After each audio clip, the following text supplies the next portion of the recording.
Amazon sellers, this is breaking news. It's information you need to know about whether you are a large seller or a small seller.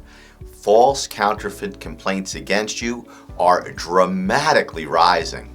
Every single morning when I walk into the office, usually around 7:30 or 8 a.m., the first thing I do is go through the new case submissions on our website, AmazonSellersLawyer.com. There's a button in the top left where you can submit your case and give us the information we need so we can hit the ground running as soon as I walk in the door. Every day for the past week or so, I've been floored by the number of false counterfeit complaints that brands are asserting against you. If you receive a false counterfeit complaint, you need to know three things. One, how we get retractions. Number two, how you can recover money from those brands that put you out of business, even if it's temporary. And number three, logistically, how do you enforce your rights against brands that make false counterfeit complaints? Number one, the way we get retractions is by pointing out to the brand that one, your products were 1,000% genuine. Once we show that, then you have slam dunk claims for defamation and interference with your contract with Amazon. Second, what am I talking about when it comes to damages? If you were victimized by a brand who asserted a false counterfeit complaint, you have a right to recover that money. Because one, they accused you of a crime. Defamation, the same theories we use to get retractions if the brand refuses, those same theories can be used in court to recover the lost income that you suffered as a result of the false claims. Also, as you know and as the brands know, you're selling on Amazon under a written contract.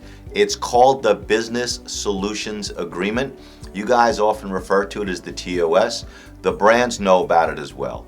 And by filing a false counterfeit complaint against you, that brand is intentionally interfering with that contract, or at the very least, negligently interfering with your contract. So how do you enforce your rights? After you get the retraction, how do you actually recover your money from that brand?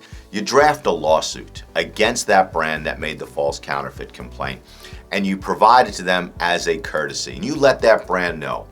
You let that brand know that unless they negotiate a resolution of your claims, you are bringing a lawsuit against them to recover your lost profits. Now, not every single seller should rush into court. Court is only appropriate for businesses if it is going to result in a profit. Any business decision you make should all be profit oriented.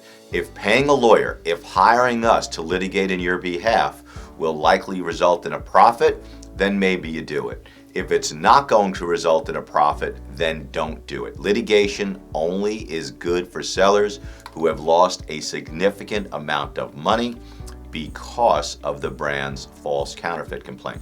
Also, we have an entire unit devoted to nothing but litigation, sellers versus brands, and we would be happy to talk to you about whether or not litigation is appropriate for you, whether the dollars and cents make sense, and the validity of your claims. Contact us for a consultation.